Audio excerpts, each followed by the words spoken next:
Donc, bonjour à toutes et à tous. Bonne année 2021.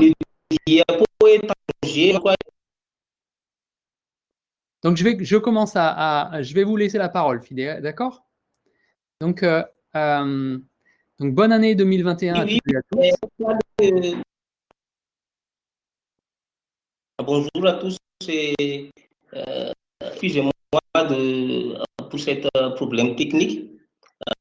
Merci beaucoup d'avoir cédé la parole. Premièrement, bonjour à tous et à tous les participants et bonne année 2021.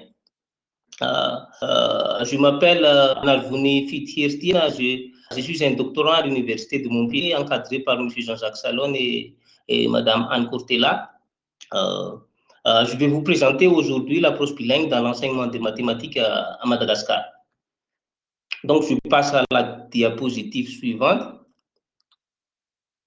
Moi, je ne vois pas la diapositive suivante. Est-ce que vous voyez la diapositive suivante? Là, moi, je vois la diapositive de titre. Voilà. Donc là, vous avez passé en arrière. Maintenant, il faut passer en avant avec les flèches du clavier, par exemple. Voilà. Là, c'est le plan. Oui. De nous poser. D'abord, nous allons voir le cadre de référence qui sera composé du contexte scolaire et linguistique de Madagascar et de quelques cadres théoriques des grands auteurs en didactique des mathématiques. Après cela, nous allons voir les questions de recherche et l'hypothèse de ce travail. Et ensuite, nous allons voir le cadre méthodologique qui concerne les techniques opératoires pour avoir des données brutes qui seront aussi utilisées pour répondre aux questions de recherche. Et nous allons voir les résultats et enfin la conclusion et les perspectives. Donc, diapositive suivante.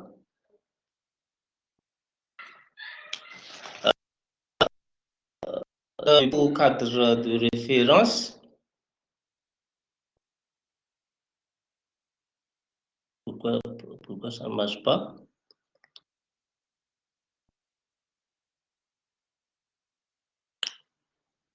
Oui. Donc, d'abord, je vais vous présenter brièvement les choix linguistiques dans le système éducatif malgache. L'école a débuté avec la colonisation à Madagascar, c'est-à-dire que ce sont les colonisateurs qui ont introduit l'école ici à Madagascar. Et le système éducatif malgache mis en place est similaire à ce existant en France. C'est-à-dire que les colonisateurs ont insisté sur l'enseignement scolaire et la langue d'enseignement. Et évidemment, c'était les Français. Et lorsque nous avons l'indépendance, donc diapositive suivante, lorsque nous avons l'indépendance en 1960, le premier président malgache, le président Tirana n'en avait pas dit grand chose concernant l'enseignement, mais quand même avec l'indépendance, il était impératif de tout reconsidérer en fonction des réalités nouvelles et des besoins du pays. Et pendant cette première république, les instituteurs malgaches ont déjà remarqué que les petits malgaches avaient un double effort à fournir, celui de comprendre la langue d'enseignement des matières et celui de retenir les matières enseignées. Ceci est cité par Zanavaut dans son article en ligne intitulé « La malgachisation de l'enseignement ». Ce serait un crime pour les éducateurs et les enseignants malgaches de ne pas chercher à remédier à ce problème d'enseignement. Donc, je passe à la diapositive suivante. Diapositive suivante. Pourquoi ça n'arrive pas la diapositive suivante? Diapositive suivante.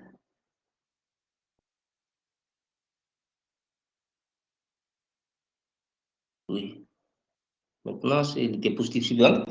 Et c'est ainsi que pendant la Deuxième République, il y avait un changement radical du système éducatif malgache.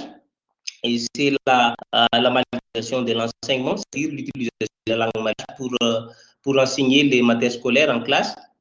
On avait l'impression de tout changer, tout ce qui est imposé par les colonisateurs, y compris le système éducatif.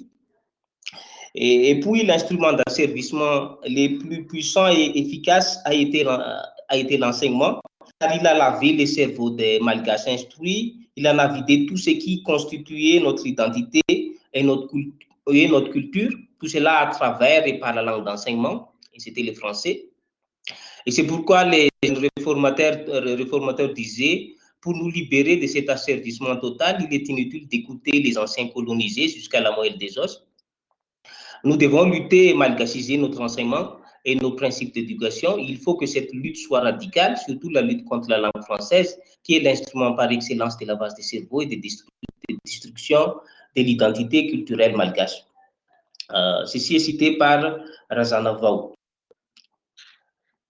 Donc, cette malgachisation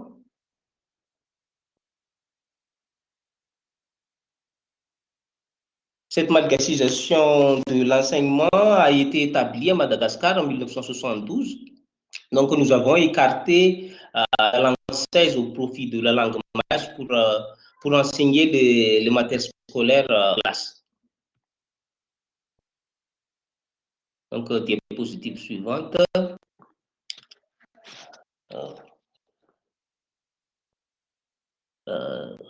C'est lent, hein? Diapositive suivante.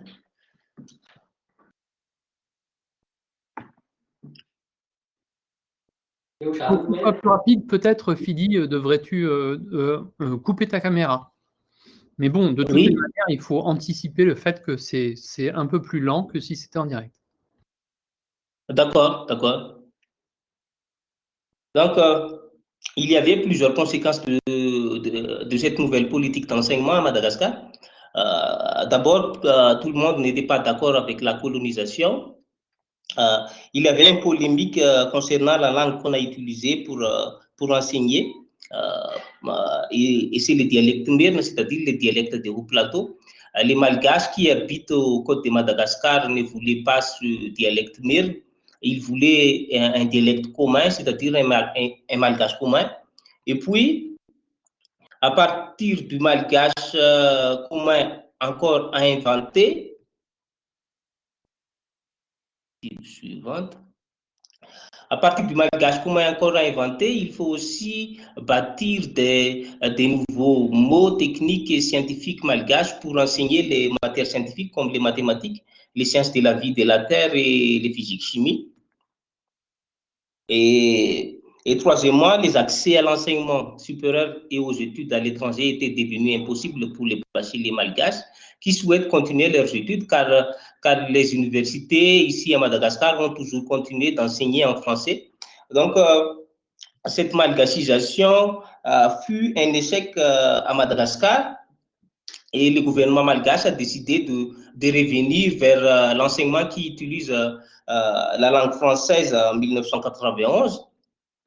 Et dès lors, les élèves et les enseignants malgaches ont subi une perte énorme dans leur maîtrise des langues, autant dans la langue française que dans la langue malgache.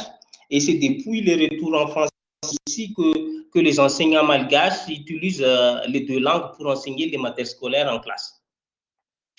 Je vais continuer cet exposé par les cadres théoriques.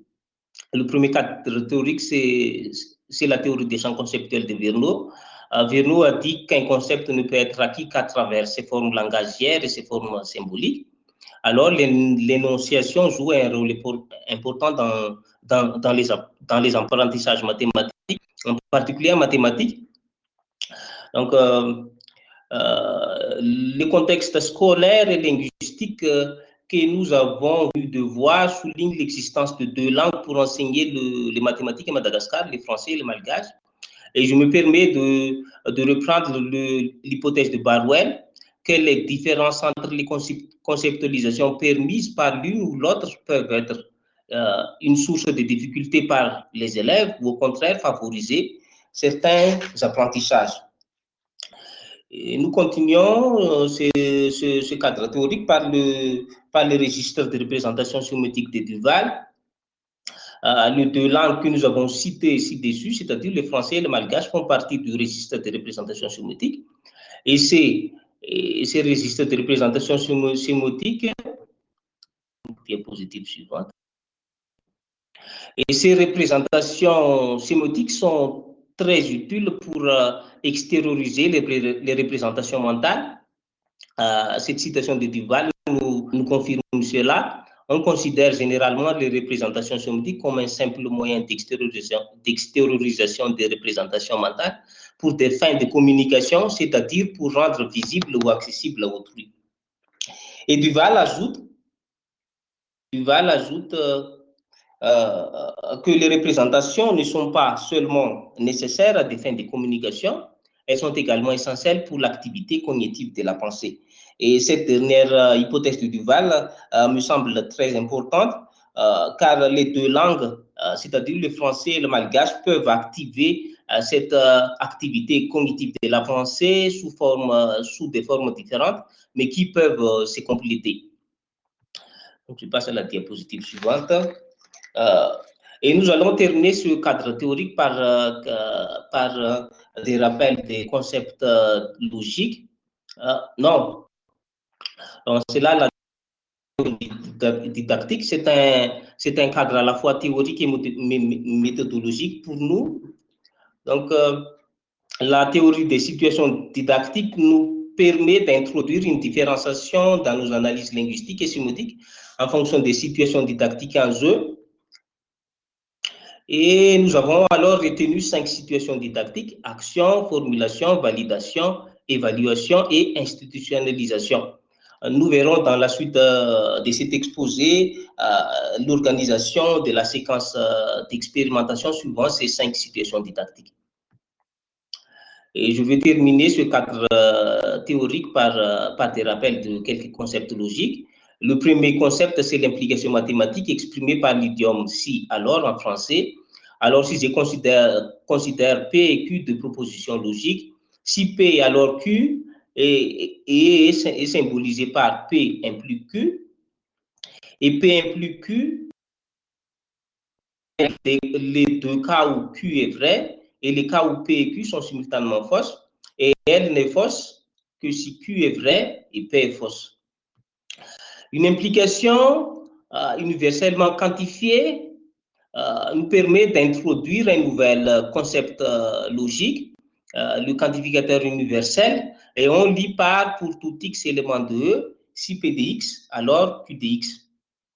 Et la négation de cette implication universellement quantifiée nous permet d'introduire un autre concept logique, le quantificateur existentiel, et on lit par il existe au moins un élément x de E tel que P de x est vrai et Q de x est fausse. La question de recherche, la question que nous posons dans cette recherche, c'est comment les différents registres sémiotiques, et en particulier les langues malgaches et françaises, sont-ils utilisés par les enseignants et les élèves dans les diverses situations didactiques mises en œuvre dans la séquence d'enseignement mathématique. Donc, cette première question à laquelle nous allons répondre tous exactement 2 dimensions. Quand et dans quel but les langues sont-elles utilisées? Autrement dit, nous allons tenter de décrire les fonctions spécifiques de ces langues dans les situations didactiques. Et la deuxième question, c'est quelle formation des concepts logiques permet la langue malgache? Cette deuxième question concerne plutôt les conceptualisations permises par la langue malgache. Nous prendrons comme hypothèse que tous les registres sémiotiques, qu'ils soient langagiers ou symboliques, sont utilisés alternativement par les enseignants et les élèves, mais avec des fonctions didactiques différentes, et que les langues malgaches et françaises se complètent pour permettre la formation des concepts mathématiques et logiques en particulier. Pour vérifier cette hypothèse et répondre aux questions de recherche, nous avons adapté un cadre méthodologique. Voici un problème. Voici le problème. La diapositive suivante. Et où la diapositive? Oui, non? Je suis... Je suis un peu trop en avant.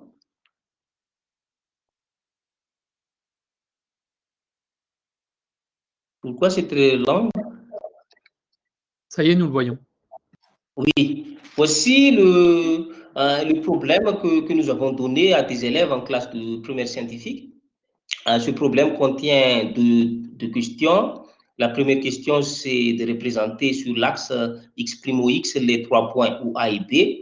Et la deuxième question demande de discuter, suivant les valeurs de M, l'existence du point M sur l'axe tel que OM carré égale M, OM carré égale M fois MA fois MB. Nous avons choisi ce problème car la résolution de ces problèmes, la résolution des problèmes précédents, je vais revenir au problème, la résolution de ces problèmes nécessite plusieurs articulations de registres de représentation sémantique, langagier, symbolique et graphique, et nous aimerons voir l'articulation de ces différents registres dans les situations didactiques, en particulier l'articulation des langues françaises et malgaches avec les autres registres. Et puis, l'énumération, dans la deuxième question, l'énumération des solutions nécessite plusieurs expressions logiques, notamment l'implication et les quantificateurs logiques.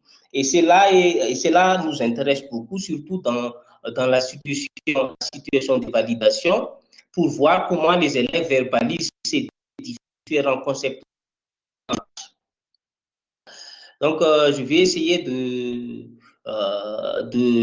présenter quelques pistes de résolution de ces problèmes. Pour la première question qui demande de représenter les 3 points O, A et B sur l'axe x', x, voici la figure correspondante. Et pour la deuxième question, qui demande de discuter, suivant les valeurs de M, l'existence du point M, sachant que OM carré égale M fois MA fois MB. Il faut faire une algébrisation de cette relation. Et si on pose par x l'abscisse du point M, nous avons une équation de second degré, M moins 1x carré plus MAX moins 2MA carré est égal à 0. C'est une équation paramétrée. Donc, il faut faire une discussion de cette équation pour savoir les solutions de cette équation. Donc, voici la discussion des solutions de l'équation. Dans les cas où M est égal à 1, l'équation est du premier degré. Donc, dans ces cas, il existe un point M d'abscisse x égale 2A. Et dans le cas contraire,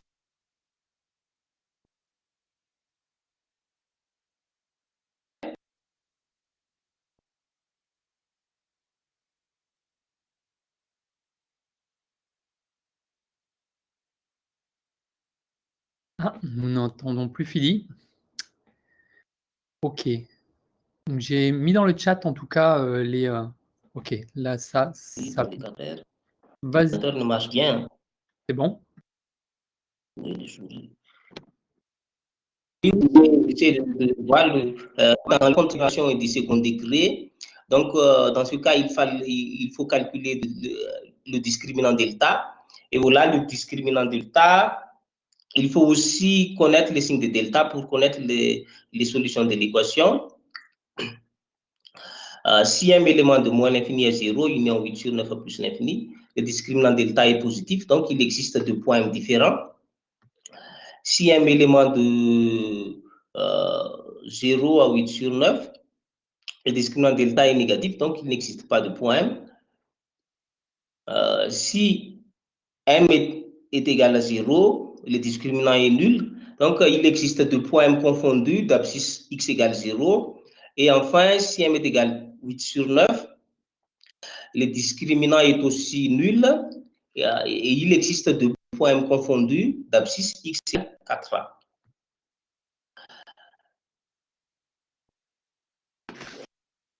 Nous avons organisé la séquence d'expérimentation comme suit. Donc, nous avons divisé en 7 séances. La première séance, la séance 1, c'est une situation d'action pour traiter la question 1 du problème. Donc, pendant cette séance, les élèves vont travailler individuellement. La séance 2, c'est une situation d'action aussi, mais elle est plutôt conçue pour traiter la question du problème. Donc, les élèves vont continuer de travailler individuellement dans cette deuxième séance. La séance 3, c'est une situation de formulation pour traiter la question 1 du problème. Et pendant cette séance, les élèves vont faire un travail de groupe, un groupe de 4 ou 5 élèves. Et de même pour la séance 6, qui est une situation de formulation pour traiter la question 2 du problème. La séance 5, c'est une situation de validation pendant laquelle les élèves pendant laquelle chaque groupe vont exposer les résultats de leur recherche et chaque groupe vont essayer de convaincre les autres groupes. La séance 6, c'est une situation d'institutionnalisation pendant laquelle l'enseignant explicite les résultats du problème, explique les concepts en jeu. Et la dernière séance d'évaluation, on va faire un test de logique aux élèves dans cette dernière séance et les élèves vont travailler individuellement dans cette dernière séance. Qu'est-ce que nous avons alors comme résultat? Nous allons voir les résultats de cette expérimentation. Diapositive suivante. Les résultats. Diapositive suivante. Le premier résultat, c'est le résultat concernant l'articulation entre les deux registres sémantiques langagiers, entre l'articulation entre la langue malgache et la langue française. La première impression que nous avons pu voir pendant la séquence d'expérimentation est la faiblesse des élèves sur le plan des connaissances mathématiques et plus particulièrement dans leur maîtrise des registres symboliques et graphiques. De la situation d'action, nous avons remarqué que les élèves ont un manque de connaissances de diverses expressions symboliques et graphiques, pourtant couramment utilisées au lycée. Par exemple, dans ces deux figures, la figure 2 et la figure 3, ces deux figures nous montrent que les élèves n'arrivent pas à placer correctement ces 3 points, O, A et B, sur l'axe. Et dans les deux cas, c'est-à-dire dans les deux figures, la difficulté des élèves relative au passage du symbolique au registre graphique sur un axe apparaît clairement. Et cette difficulté sur les expressions symboliques, donc diapositive suivante. Oui. Et cette difficulté avec les expressions symboliques est toujours présente chez les élèves pendant la situation d'action pour une détermination du poème. Par exemple, dans ces deux figures, la figure 4 et la figure 5, l'élève a factorisé le poème dans la figure 4, ou troisième ligne, et dans la figure 5, l'élève a égalisé le poème avec une valeur algébrique. Donc, dans ces deux figures, je pense que le poème est confondu avec un nombre, ce qui est totalement incohérent avec la nature de l'objet.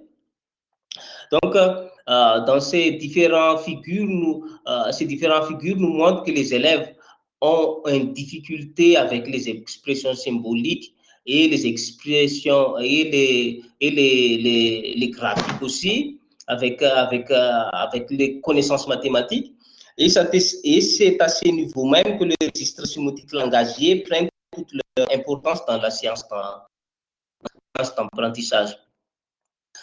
Par exemple, voici un extrait des échanges quand l'enseignant explique à ses élèves les concepts en jeu qui ne sont pas clairs d'énoncer. Donc, comme nous l'avons remarqué dans ces échanges, les élèves ont toujours une hésitation avant de répondre à une question posée en français. Soit les élèves ne répondent pas, soit les élèves répondent, mais ils répondent en malgache. Par exemple, dans la deuxième ligne, le professeur a posé une question en français. Qui peut m'expliquer cette notation? Et comme aucun élève n'a lui répondu, donc il a repris sa question en malgache. Donc, je pense que la langue malgache a ici une fonction explicative pour l'enseignant. les enseignants à Madagascar, l'enseignant a tendance à faire une explication en malgache quand les élèves ne comprennent pas. Donc, la langue malgache a une fonction explicative pour l'enseignant. Donc, réciproquement, pour les élèves, la langue malgache a une fonction compréhensive. Ma deuxième remarque sur ces discours de l'enseignant, pendant l'explication en malgache de l'enseignant, cette explication en malgache contient plusieurs mots français comme notation, distance, algébrique, négatif, positif. Donc, ce sont tous des mots français. Cela vient du fait que les traductions malgaches de ces différents concepts mathématiques sont presque complètement oubliées par les enseignants et les élèves de Madagascar aujourd'hui. Donc, par conséquent, même si la langue malgache a ici une fonction explicative, un accompagnement avec la langue française s'avère très nécessaire. De même, pour ce deuxième extrait des échanges, donc je passe à la diapositive suivante. Oui. Voilà un deuxième extrait. Quand l'enseignant donne des indications pour une procédure de traitement pendant la situation de formulation. Donc, je fais la même remarque que pour l'extrait précédent, que dans l'utilisation des langues, le malgache reste toujours la langue d'explication pour l'enseignant. Donc, réciproquement, c'est la langue de compréhension pour les élèves. Mais ici, dans ces échanges, il apparaît clairement que la communication entre l'enseignant et les élèves se passe toujours en malgache. Donc, la langue malgache, c'est la langue de communication entre l'enseignant et les élèves en classe, à Madagascar. La langue malgache, c'est la langue de communication. Et je passe à la diapositive suivante. Diapositive suivante. Donc là, ça ne marche pas.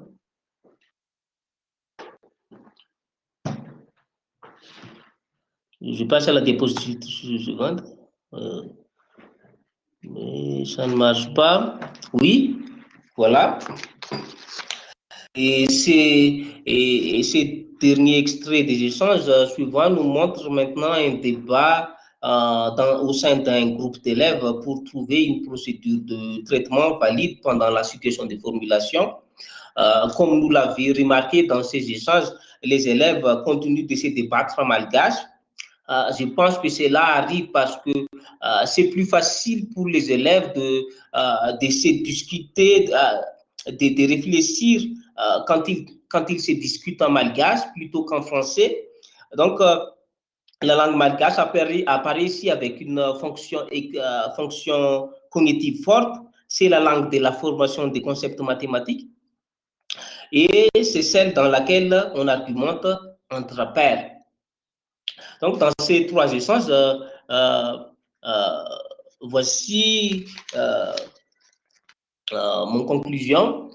Pour l'enseignant, la langue malgache permet de reformuler les consignes et d'aider les élèves à franchir les obstacles qu'ils rencontrent en donnant des explications ou des indications lors des situations d'action ou des situations de formulation. Pour les élèves, c'est la langue dans laquelle ils débattent et argumentent pendant les situations de formulation et de validation. C'est la langue avec laquelle ils construisent leurs réponses et conceptualisent. Enfin,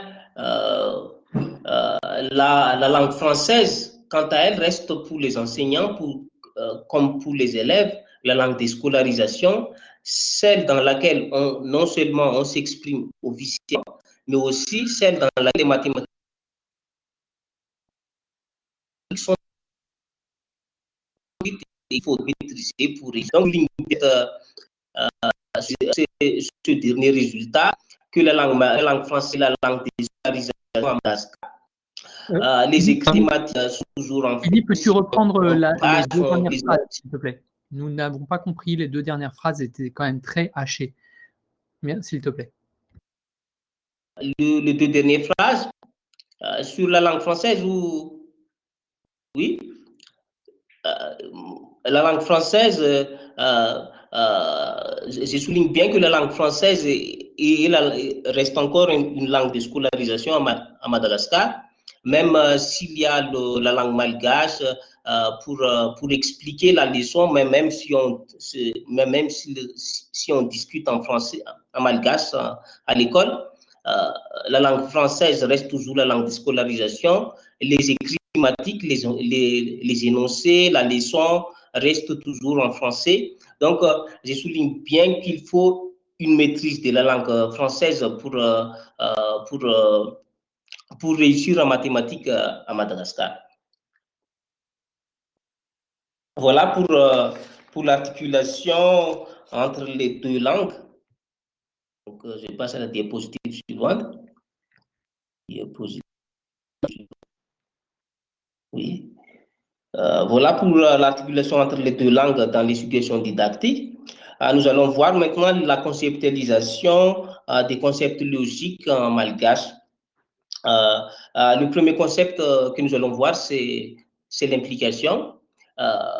Il existe plusieurs manières de dire le si alors en malgache, mais les plus courantes sont les rahadir et les rehefadir. Et ces deux idiomes sont très utilisés en classe. Et aussi, ces deux expressions conditionnelles sont très utilisées dans la vie courante aussi.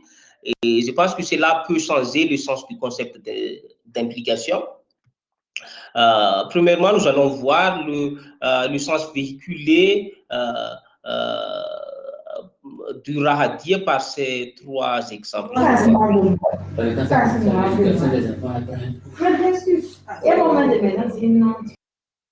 Oui? Est-ce que vous m'entendez? Est-ce que vous m'entendez très bien? Oui, ça va bien. C'était juste un petit paradis. Alors, je continue alors. Alors, on va voir le sens du rahadir dans les trois phrases suivantes. La première phrase, si j'étais toi, alors je le ferais.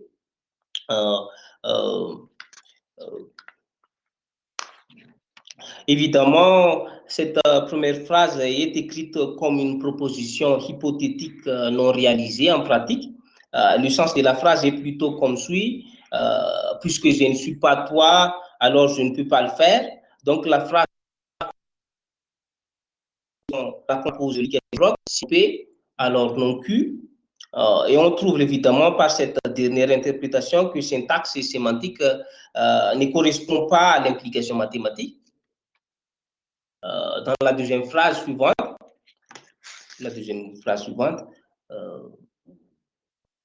Rahamian tsara ianao dia hanana fiainana tsara, si tu travailles bien à l'école, alors tu auras une belle vie. Donc, je pense que dans cette phrase, il y a une propriété de causalité. Le fait d'avoir une belle vie plus tard et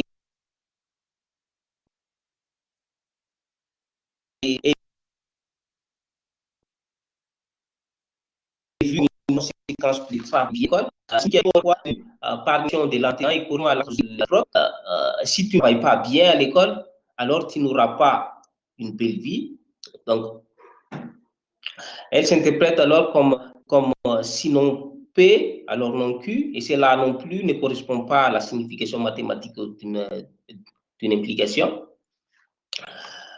Dans la dernière phrase, la troisième phrase, la dernière phrase, c'est si tu as 10 000 arrières, alors je te donne ceci. De même que les phrases précédentes, la condition est exprimée comme une implication mathématique, si P alors Q, mais l'essence de la phrase est plutôt comme suit. Je te donne ceci si et seulement si tu as 10 000 arrières. Donc, ici, la réciproque est sémantique présente. Cette condition est nécessaire et suffisante. Et les mots malgaches ra peut être traduit par si ou par donc, il peut y avoir une confusion entre une implication et une équivalence. Et je pense que cela aussi ne correspond pas du tout à l'éducation mathématique. Dans ces 3 phrases que nous venons de voir, nous avons vu que l'utilisation de Rahadi en classe ne correspond pas forcément à une implication mathématique, mais quand même, on l'utilise. Et je pense que cela est toujours vrai pour la deuxième expression conditionnelle malgache. Justement, mais toi, c'est le moi. Oui.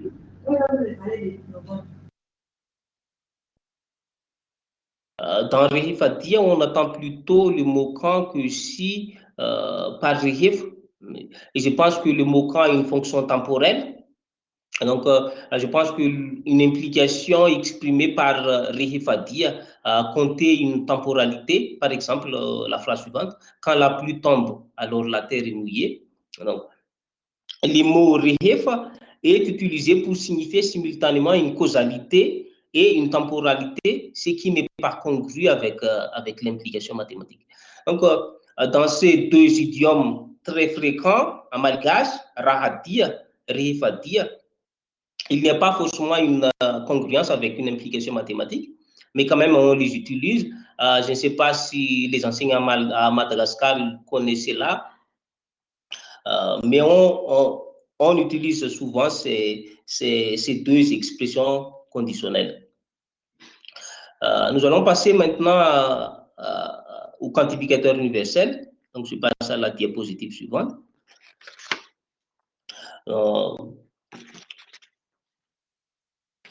Les mots rehefa, c'est-à-dire tout en français, c'est construit avec un déterminant ou un groupe de mots placé avant et qui désigne ce sur quoi porte le quantificateur universel. Donc, on peut utiliser ni, ireu, huanzai avec rehet pour désigner ce quantificateur universel. Évidemment, le sens varie avec le déterminant ou le groupe de mots choisi. Donc, par exemple, dans les 2 premières phrases, nous personnes joyeuses dansent, Européenne de classe, tous les élèves sont admis en classe. Dans ces 2 premières phrases, le sens du quantificateur universel est un peu le même. Seulement, on utilise le déterminant ni en malgache pour un sujet singulier et le déterminant ireu pour un sujet pluriel. Le problème dans la culture malgache, c'est qu'on a tendance à exagérer les choses. Et par exemple, pour dire que la fête était réussie, on dit que tous les gens ont dansé, mais il existe beaucoup qui n'ont fait que manger. Et cet aspect non universel du quantificateur est bien évidemment une source d'erreur en mathématiques.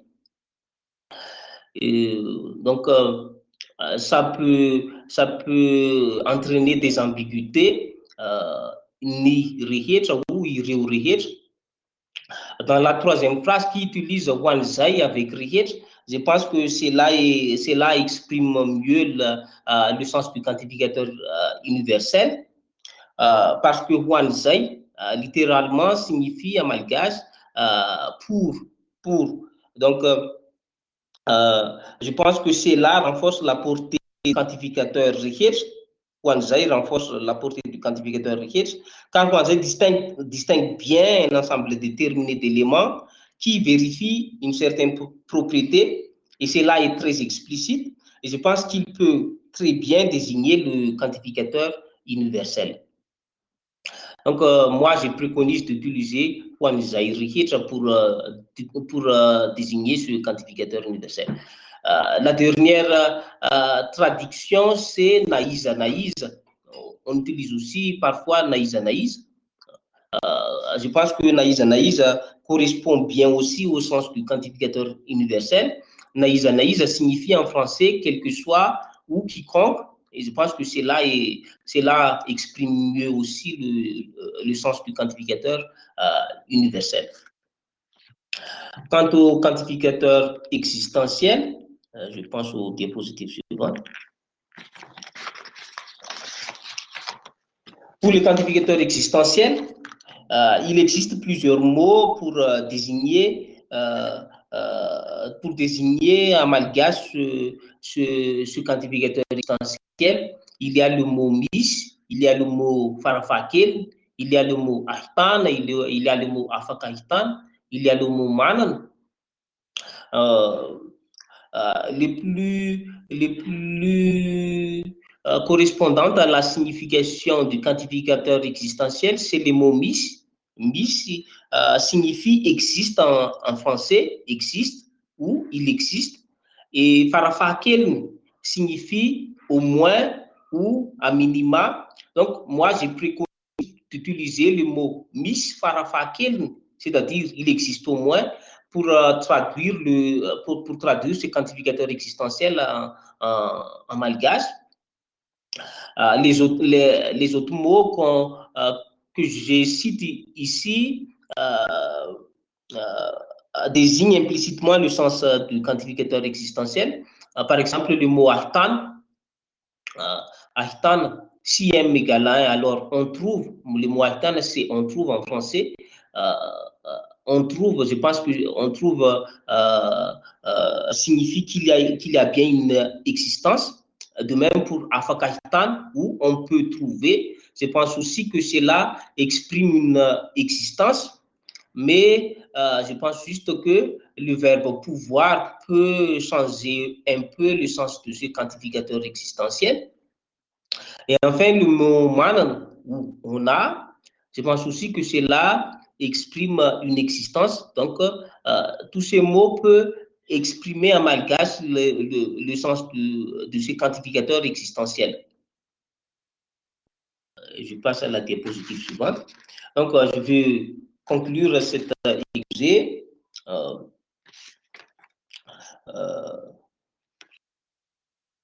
Les deux langues se sont d'abord avérées très complémentaires dans la classe lors des différentes situations didactiques mises en œuvre. Donc, pour conclure cet exposé, les résultats de la recherche permettent un premier état de lieu de ce que l'approche bilingue français-malgache dans l'enseignement des mathématiques à Madagascar. Donc, voici la première conclusion, que les deux langues se sont d'abord avérées très complémentaires dans la classe lors des différentes situations didactiques mises en œuvre. Donc, cette première conclusion nous confirme de l'atout d'avoir deux langues pour enseigner les mathématiques à Madagascar. Et puis, diapositive suivante. Et puis, leurs fonctions didactiques sont assez spécifiques. Les français étant la langue des consignes, souvent écrite, celle dans laquelle on transmet les savoirs, alors que le malgache, langue naturelle des élèves, est celle de la dévolution, des communications orales et des argumentations privées. Donc, je souligne qu'il faut une maîtrise de langue pour apprendre les mathématiques à Madagascar. Ma troisième conclusion, c'est... Je passe à la diapositive suivante. Ma troisième conclusion, c'est que nos résultats sur la formulation des concepts logiques soulignent encore davantage ces obstacles linguistiques avec une langue malgache qui très souvent amène à des ambiguïtés sémantiques et à des confusions entre concepts, et que la diapositive et que les résultats montrent aussi l'existence d'idiomes et des mots adéquats, congrus avec le sens logique des concepts, mais peu connus des élèves. Donc, ces deux dernières conclusions nous montrent l'atout et la faiblesse de la langue malgache. Je passe à la diapositive suivante.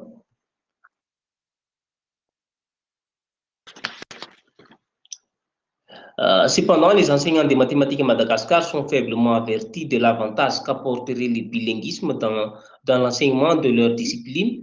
Il faut donc noter que le lexique malgache est moins privilégié que celui du français. Plusieurs mots malgaches pourraient en outre entraîner des ambiguïtés sémantiques si l'enseignant les utilise d'une manière non maîtrisée. Dans ce sens, il faudrait mieux connaître les spécificités de la langue malgache. Et j'ai dit cela pour informer les enseignants malgaches dans leur utilisation des langues il faut qu'ils étudient les mots qu'ils utilisent pour traduire un certain concept. Et puis, la diapositive suivante.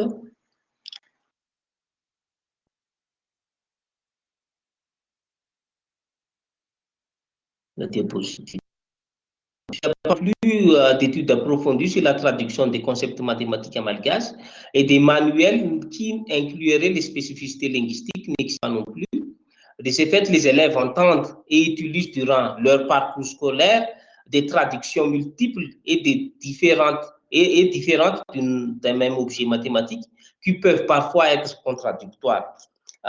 Cette dernière conclusion aussi.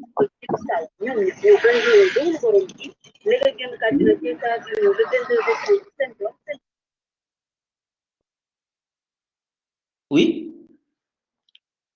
C'est là aussi. C'était Mangarika qui se connectait. Je l'ai rendu muet. Oui, oui. Je pense que cette dernière conclusion aussi nous confirme la nécessité d'une étude de la spécificité linguistique malgache. Donc, comme perspective, moi, je pose les questions suivantes. La première question que je pose, c'est dans quelle mesure le bilinguisme français-malgache peut favoriser de l'enseignement des mathématiques à Madagascar. Je pense que mon étude n'est pas encore complète pour répondre aux différentes questions de bilinguisme. C'est pour la première question. Ma deuxième question, c'est comment aider ou former les enseignants de mathématiques pour qu'ils puissent accroître l'efficacité de leur enseignement. C'est une question connexe à la première. Et la troisième question que je pose, c'est quelles techniques et quels dispositifs bilingues peut-on leur proposer? Encore une question connexe. Et la dernière question que je pose, c'est donc la diapositive suivante.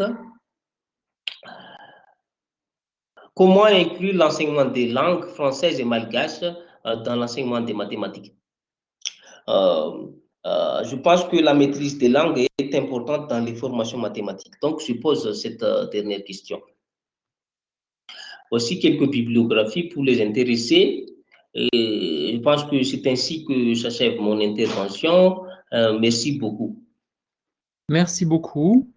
Donc, Fidi Andrianari Voni, c'était très intéressant. Donc, il y a eu quelques petites questions dans le chat. Donc, par exemple, le Marie-Pierre Galisson qui demande est-ce qu'il y a une traduction? Parce qu'on voit qu'il y a beaucoup de reformulations dans lesquelles il y a beaucoup de termes français qui sont truffés dedans. Donc, est-ce que c'est si clair que ça, que ce soit vraiment une traduction? Est-ce que c'est un problème de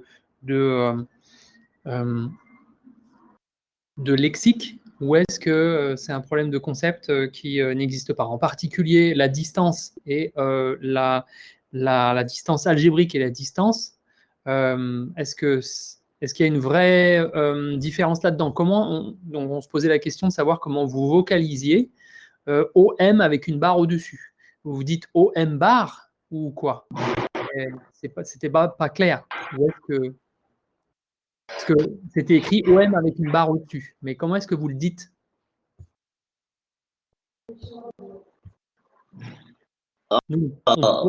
Les expressions mathématiques qu'on dit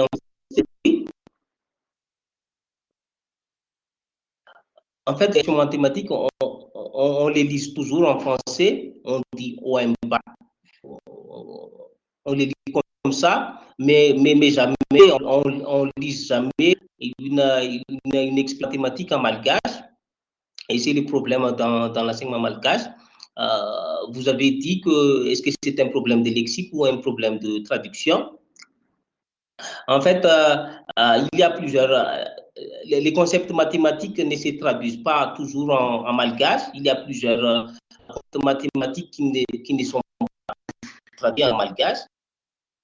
Et il y a aussi plusieurs concepts mathématiques qui sont traduits en malgache, mais les enseignants malgaches et les élèves malgaches ne les utilisent plus aujourd'hui.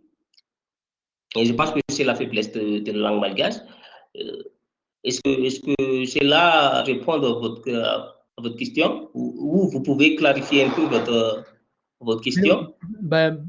Les problèmes de lecture de symboles, quoi. Je veux dire, il y a des symboles qui sont écrits. Donc, par exemple, si vous pouvez revenir page 18, donc on a vu qu'il y avait un petit échange autour de factoriser M.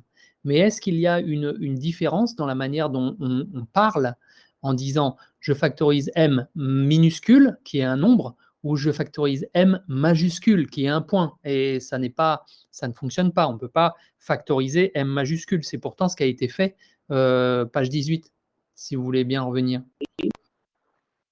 Je vais y revenir. Donc, si c'est lu, je factorise M, et qu'il y en a un qui pense je factorise M le nombre, mais l'autre, il entend je factorise M majuscule, le point. Et donc, est-ce que vous avez une différence? Est-ce que vous avez une différence dans la manière de le prononcer? Je factorise M minuscule ou je factorise M majuscule? Donc, pour le point, il faut le prononcer en le précisant que c'est un point, on dit un poème, et pour le nombre, pour le nombre petit m, on dit petit m, on dit toujours le mot petit, il faut toujours préciser que c'est petit m, alors que c'est un nombre, et pour un point, les enseignants ont tendance à dire le poème. Je pense que cela est très précis que grand M, c'est point. Donc, j'essaie de revenir sur la diapositive 18, mais je n'arrive pas à cette... Voilà, j'ai repris la main pour le faire. C'était ça, donc ici on voit Je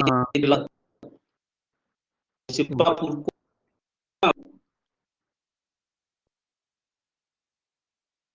On voit ici que grand M a été factorisé, ce qui est illégal, ce qui n'a pas de sens en mathématiques. Et, je n'entends pas très bien, monsieur. Je pense que je vais couper aussi ma caméra. Oui, il n'y a pas de sens. Là, ça pour factorer M. Et même là, oui, voilà.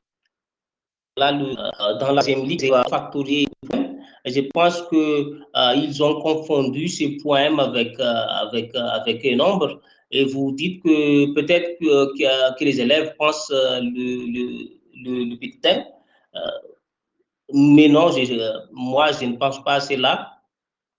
Je pense juste qu'ils n'ont pas la maîtrise des expressions symboliques. Alors, ils vont faire...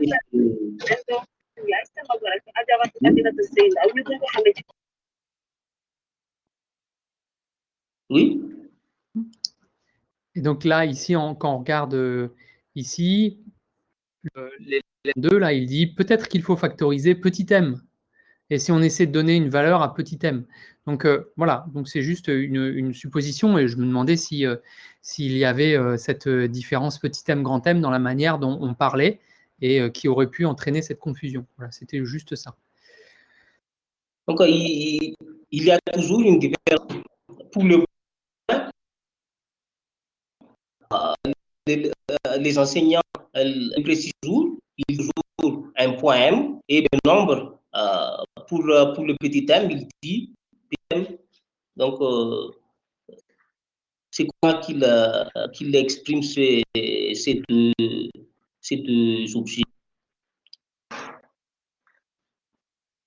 Mais peut-être aussi qu'il y a une confusion entre petit m et grand m, je ne sais pas. Ensuite, il y a Sonia Ben-Nejma qui demande est-ce que ce ne sont pas des problèmes liés à la non-congruence sémantique entre les deux langues? Le registre géométrique pose aussi des problèmes cognitifs, quelle que soit la langue d'enseignement. Non, peut-être qu'il y a un problème de langue, bien évidemment qu'il y a un problème de langue, car les enseignants, quand ils expliquent la leçon, ils expliquent en malgache. Comme j'ai dit tout à l'heure, il n'y a pas vraiment une traduction correcte avec les différents concepts mathématiques. Et ça peut être alors un problème de langue. Peut-être qu'au niveau de l'explication, quelques concepts ne sont pas traduits de manière correcte. Mais aussi, la langue ici, je veux démontrer ici, les enseignants expliquent.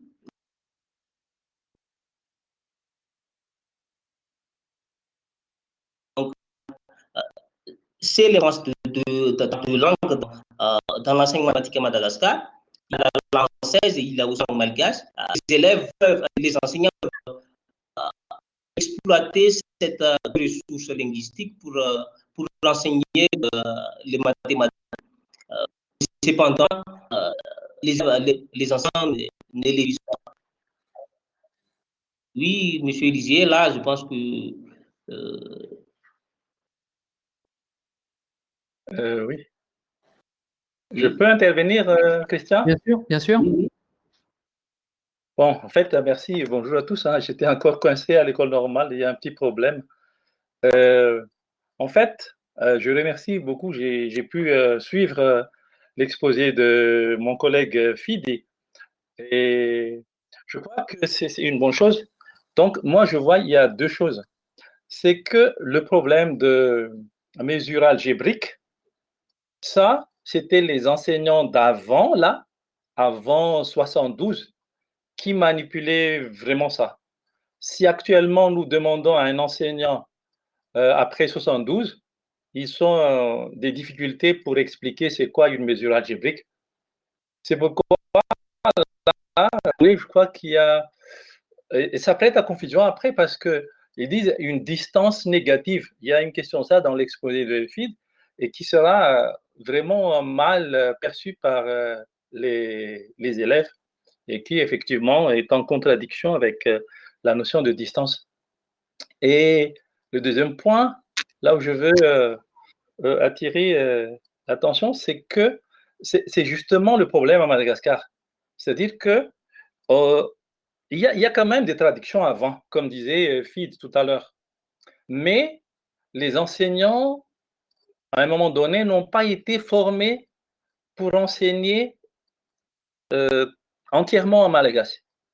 Nous, par exemple, quand on était en formation, en cursus licence, on avait fait vraiment une unité d'enseignement qui est le marque malagasy. De telle sorte que quand on avait fini notre formation, on a enseigné tous les vocabulaires mathématiques étaient traduits grâce à un lexique. Et moi, par exemple, j'enseignais en classe de seconde tout en malgache, dans un bled où il y avait ça. Donc, j'étais capable d'enseigner tout en malgache. Il n'y avait pas les formulations où il y avait un peu de français par-ci. Donc, on ne sait plus si c'est vraiment... c'est-à-dire, ces phrases-là, où il y a beaucoup de malgache et un peu de français, ça n'existait pas parce que nous, on avait fait tout en malgache. Mais ça n'a pas été généralisé. Et à un moment donné, les enseignants aussi non plus, nos formations n'ont pas fait les cours complètement en malgache ou en français. Ils font aussi justement cet amalgame de malgache français et ça fait que tous les enseignants, les formés après, ils sont incapables, et ça j'ose le dire, incapables de faire tout en malgache ou faire tout en français. Donc, sous prétexte que les élèves ne comprennent pas, ils utilisent un peu cette histoire d'amalgame-là. Voilà. Merci beaucoup, Élisée, pour cette explication. Je pense que cela explique beaucoup de choses à mon exposé. Donc, je vous remercie beaucoup.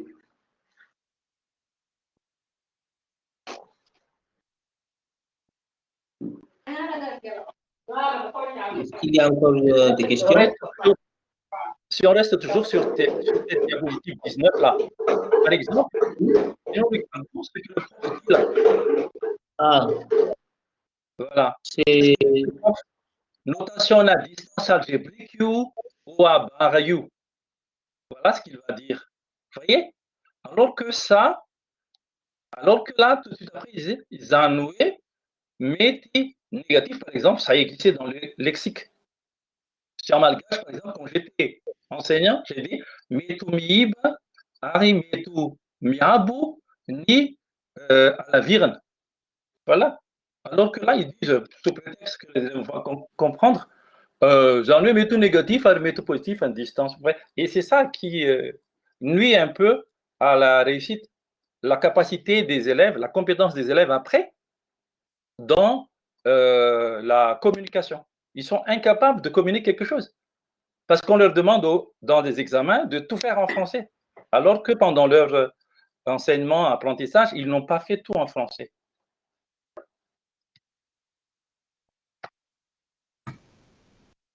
Je peux poser une question peut-être? Il me semble que sur la logique, c'est plus compliqué encore parce que il y a les deux formulations dans chacune des deux langues et chacune de ces deux formulations est imprécise dans la langue naturelle.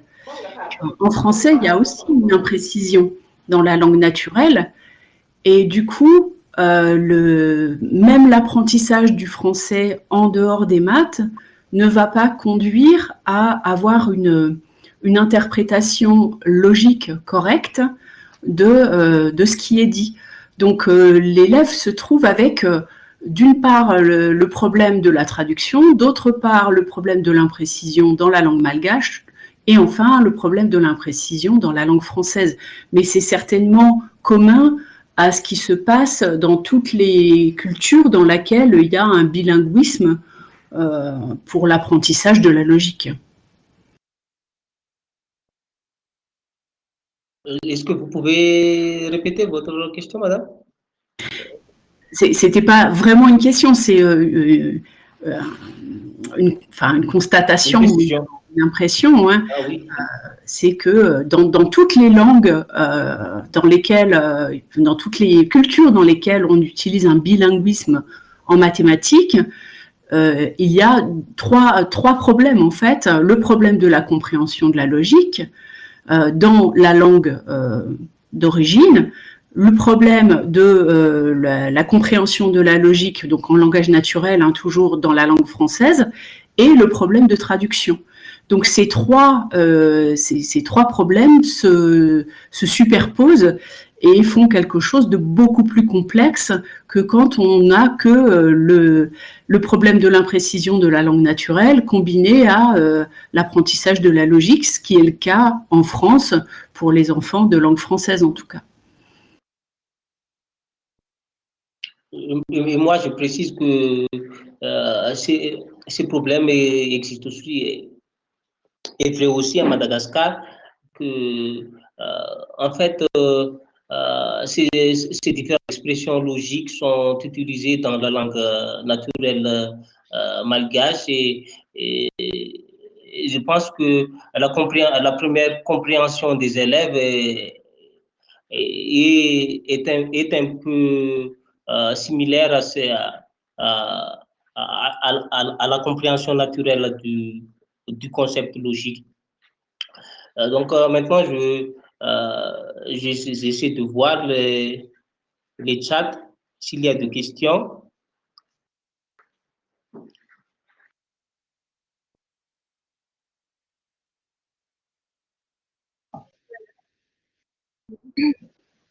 Jean-Jacques Salon, par exemple, parle de l'ambiguïté sémantique du si alors, avec temporalité, causalité, qui se trouve de façon similaire en malagasy et en français. Oui, je rejoins tout à fait les propos de Anne. Hein. C'est la difficulté, elle est peut-être d'abord sur la compréhension des concepts mathématiques et l'ambiguïté, quelle que soit la langue, sauf peut-être la langue arabe, je ne sais pas. Elle demeure quelle que soit la langue naturelle. Et donc, bien sûr, ça devient, comme dit encore une fois Anne, d'une complexité encore plus grande à Madagascar, puisque il y a en gros deux langues utilisées. Mais c'est clair que la difficulté est d'abord mathématique. Et que nos élèves français ne réussissent pas mieux au lycée dans la compréhension de ces concepts logiques. Alors, je ne sais pas si Élisée, quand il enseignait, introduisait aussi des façons normées de parler de ces concepts, et que si donc dans ce cadre où l'enseignement était qu'en malgache, la compréhension la réussite des élèves en logique était plus grande. Je ne sais pas si Élisée veut rajouter quelque chose, mais je partage tout à fait les propos de Anne. Oui, en fait, là, c'est pourquoi j'ai dit, c'est les propos de FIDE sont vraiment très enrichissants avec les analyses sémantiques, etc.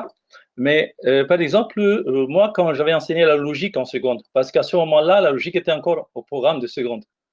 Donc, le si, alors, bon, on a traduit carrément avec la rigueur, raha, dire. C'est seulement ça. C'est-à-dire, si P est vrai, alors Q sera vrai.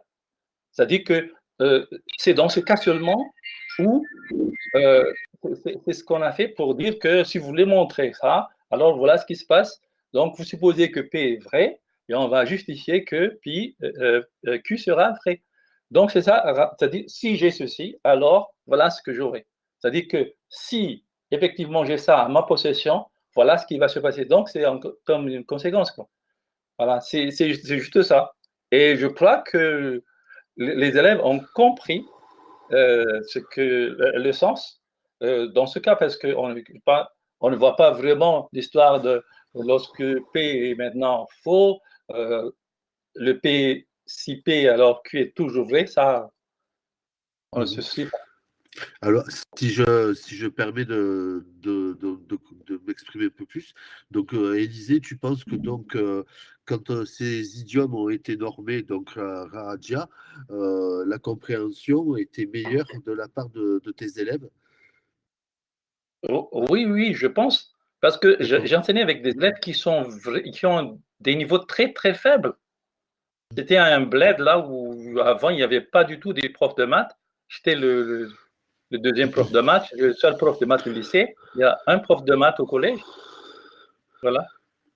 Oui, donc la difficulté, en fait, est très similaire à ce qu'on retrouve dans nos classes en langue française. L'implication, on l'associe toujours à de la causalité, de la temporalité, alors que dans une implication, il n'y a ni causalité, ni temporalité, ni corrélation.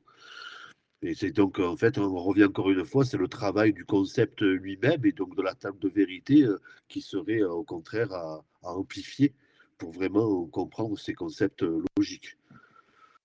Je pense, oui. Oui, en tout cas, je te Je pense remercie pour tes interventions et ton accompagnement de physique.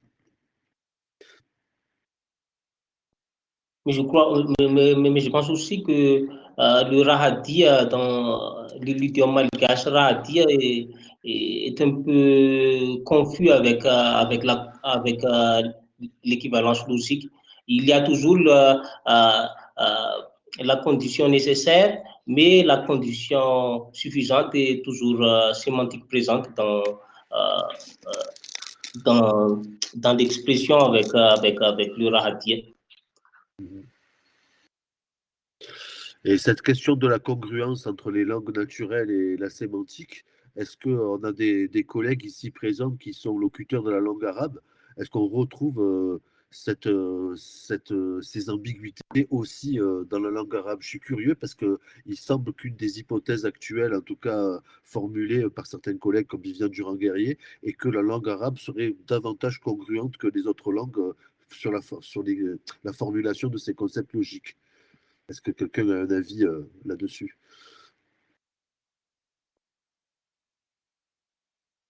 Ah, je vois que Sonia peut vous répondre. Oui, bonsoir. Je vous remercie pour l'exposé, très riche et très intéressant. Oui, par rapport à la langue arabe et la langue française, oui, à partir des travaux de recherche qui ont été menés, il s'avère qu'il y a des problèmes de non-congruence sémantique entre les langues. au niveau des unités signifiantes qui ne sont pas tout à fait congruentes, avec des phrases en langue arabe qui peuvent débuter par un nom, puis un verbe et un complément, contrairement à la langue française.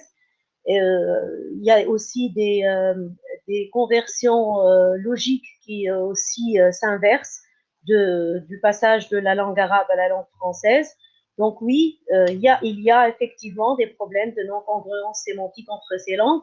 Maintenant, à confirmer que ces problèmes-là ont des répercussions sur les apprentissages en mathématiques, cela n'est pas vraiment confirmé, mais ce qui est sûr, c'est que cela ralentit effectivement les stratégies ou le raisonnement mis en œuvre par les élèves pour, par exemple, modéliser des problèmes et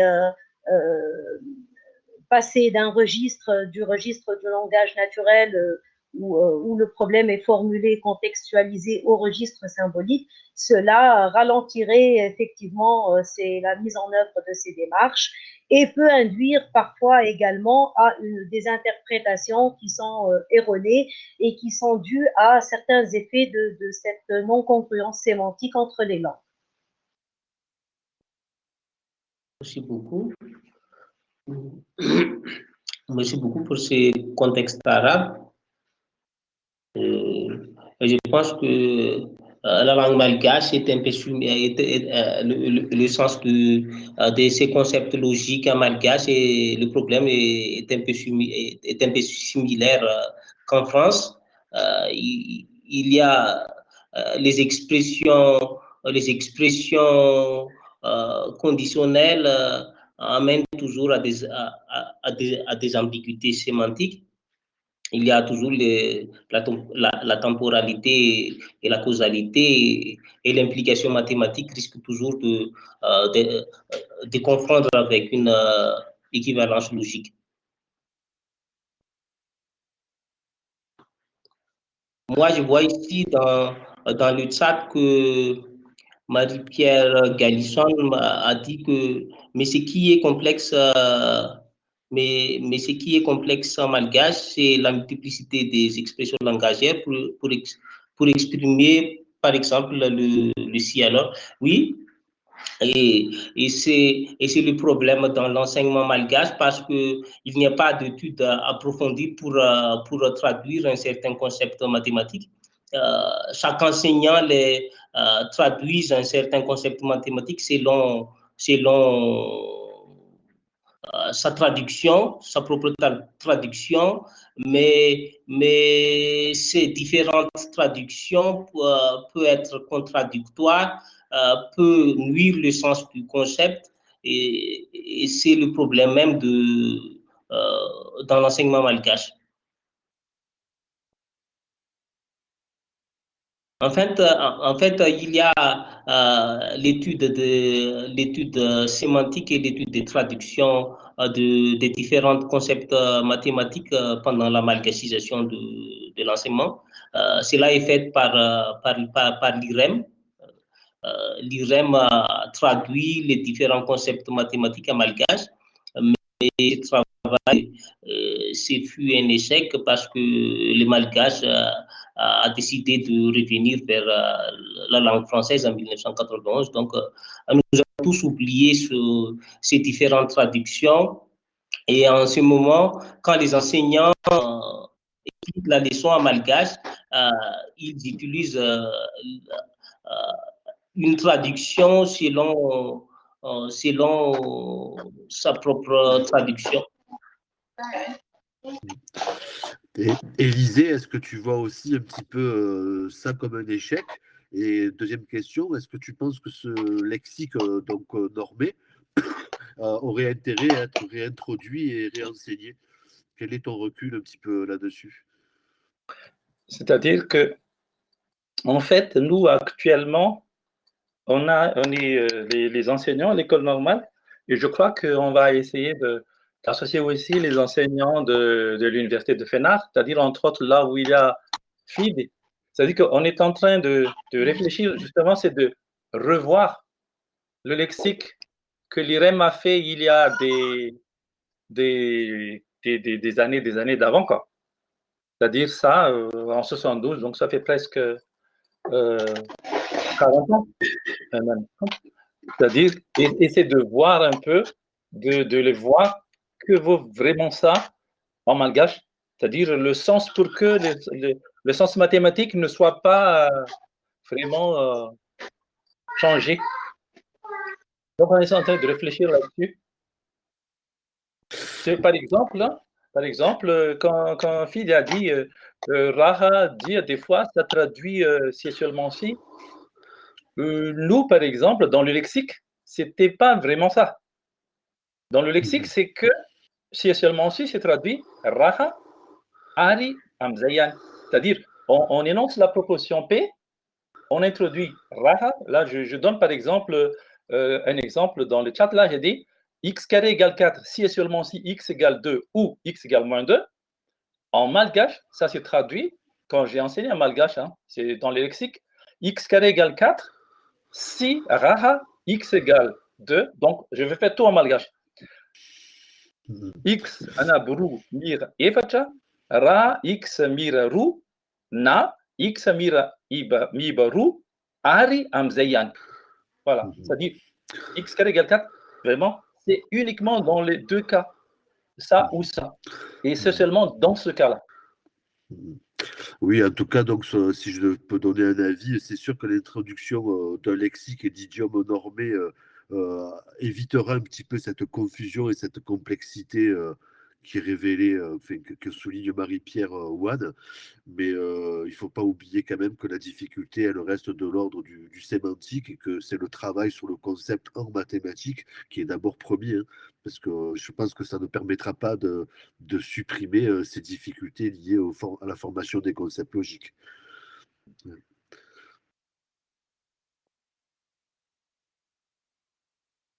Très bien, ben, je pense que là, nous allons arrêter là pour ce séminaire. Donc, merci beaucoup, Philé, pour cet exposé et puis tous les participants pour les questions intéressantes. Et donc, je vous donne rendez-vous le mois prochain. Je ne sais pas encore exactement avec qui, en fait, mais bon. Et donc, Je me permets, oui. excusez-moi, je me permets justement de vous dire le fait qu'en février, il nous manque un orateur, en fait. Et je pensais que Sonia, peut-être, même si on apprend énormément de cours, pourrait peut-être nous présenter un peu ce qu'elle a rédigé dans son article. D'accord. Oui, avec plaisir. En fait, on s'y prend toujours un peu à l'avance. Nous avons un peu de mal aussi à avoir des orateurs qui soient à peu près, parce qu'en fait, c'est toujours difficile d'avoir effectivement des choses à proposer. Donc, Sonia, je rebondis. Est-ce que tu pourrais peut-être éventuellement nous proposer quelque chose pour… D'accord.